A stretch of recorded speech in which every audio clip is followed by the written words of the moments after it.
Hello, once again, welcome back to my YouTube channel. My name is Joseph, student at Macquarie University, and in this video, we are gonna be making a continuation of how we are gonna create a handwritten non-recognition artificial intelligence system.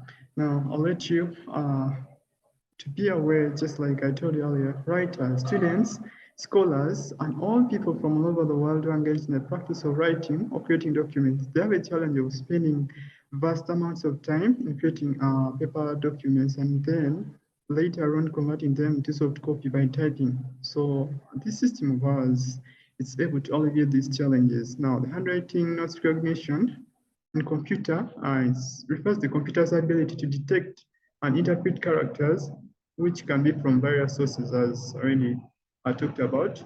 Could be from touchscreen, paper documents, drawings, whatever it is. Now, this AI system shall be able to scan these documents and convert them to a digital format that you can always edit and do all sorts of formatting. Now, as I've told you, it's a continuation.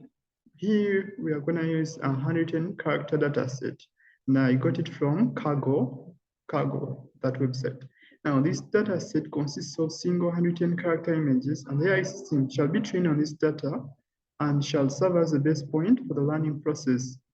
It shall serve as a point of truth upon which patterns shall be learned in order to make future predictions. Now, factors considered before selecting a data set. One was accuracy.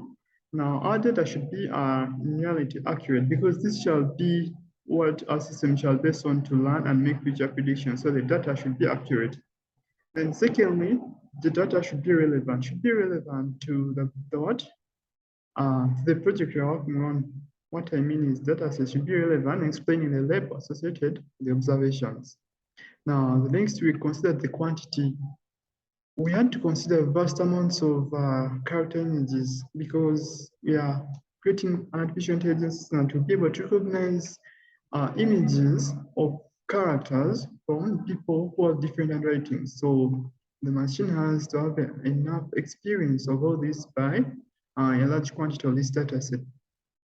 And then variability. Our data set should include data, images from different levels, sources, and capture different use cases as to allow our model to have a broader understanding of how our data set affects course output. Moving on, some of the important features, features in our AI model that you'll be able to use to detect in this data set. Now, features are the like special characteristics or like special qualities that can uniquely identify character image.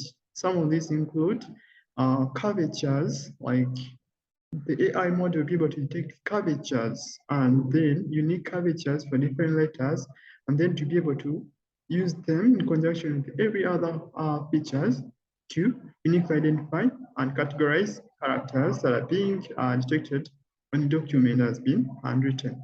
Then the corners, and then the edges, ridges, and image size. Now for the corners, still the same thing as in curvatures. When it comes to edges, of course, different characters have edges that have unique features. So the edges will serve also as a feature that to be used by a system to classify images of characters, and the same to ridges. Now ridges and cusps, these are like the high and low parts of a character. So these will also be special features that our system shall be trained on. And the image size, as you know, different characters have different sizes, assuming the same set of character images from the same person. All these will be uniform. Let's say they'll have sort of a uniform scale, but they'll be of different sizes. In this, I mean, consider a letter A and a letter I from the same person. They'll be absolutely of different size. So all this also will be a determinant in conjunction with the rest of the features. Now, coming on, I'll talk about the Bayesian theorem. And Bayesian theorem, it was adopted by a person called Reverend Thomas Bayes. Now, Bayesian theorem describes a probability of an event based on prior knowledge of conditions that might be related to the event, and it relates conditional probability to and marginal probabilities of two random events. I'm moving on now, how did the Bayesian theorem come about? Shall delve into its derivation. Now, considering two independent events, A and B. If you want to find the probability of event A happening given probability, given event B has already happened from our knowledge of conditional probability, we know that's given as probability A given B equals probability of A intersection B divided by probability of B. Now, if we make probability of A intersection B the subject in this, we get equation 1 as shown on the screen. Then, if we take now the reverse and we say we're finding the probability that event B is happening given event A has already happened, so we get probability of A intersection B all over probability of A. Now, if I still make probability of A intersection B the subject, I get equation 2. Now, if we make a comparison, equation 1 and 2 realize that they're all equal to the A intersection B probability. And then, if we move the intersection B that part and remain with probability of intersection, A slash B times probability of B equals probability of A of B given A times probability of A. Then if I make probability of A given B the subject, in the remaining one, we get that equation which you see probability of A given B equals probability of B given A times probability of A divided by probability of B. And this is the basic Bayesian theorem, which is used in AI models. Now, I talk of Naïve Bayes. Now, Naïve Bayes is a classification technique algorithm that's based on Bayes' theorem with an assumption of independence among the features in the data.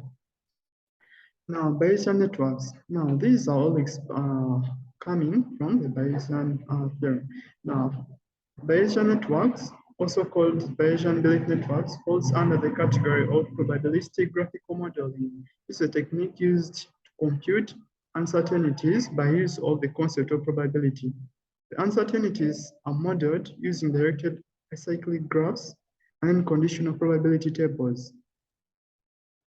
Expanding on that in the next slide, what you see on the typical extreme left of this slide is a diagram of what we call a DAG, directed acyclic graph. Now, directed acyclic graphs represent the Bayesian network and contain a set of nodes and links. Now, what you see as 1, 2, 3, and 4, those are the nodes, and these represent the random variables which are fed into the system. Then for the arrows you're seeing, those are actually the links, and the links represent the relationship between the nodes. Now, the directed acyclic graph gives the uncertainty of an event based on conditional probability. So conditional probability tables for each of the nodes must be calculated based on its parent nodes. Parent nodes, I mean, look to node number 3.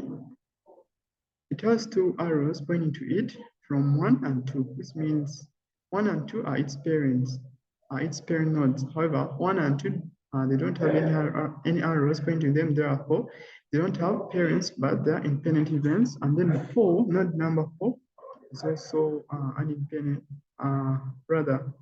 It also has node number 3 as its parent node. Now, difference between Bayesian theorem and Naïve Bayes. The distinction between Bayes' theorem and Naïve Bayes is that the Naïve Bayes assumes conditional independence, whereas Bayes' theorem does not. And this means the relationship between all input features are independent. Now, moving on to the differences between the Naïve Bayes and Bayesian networks. Now, Naïve Bayes assumes that all features are conditional independent of each other, permitting us to use the Bayesian rule for probability. However, in the Bayesian networks, this does not assume such assumptions. And all dependence in Bayesian network has to be modeled. The directed acyclic graph formed can be learned by the machine itself.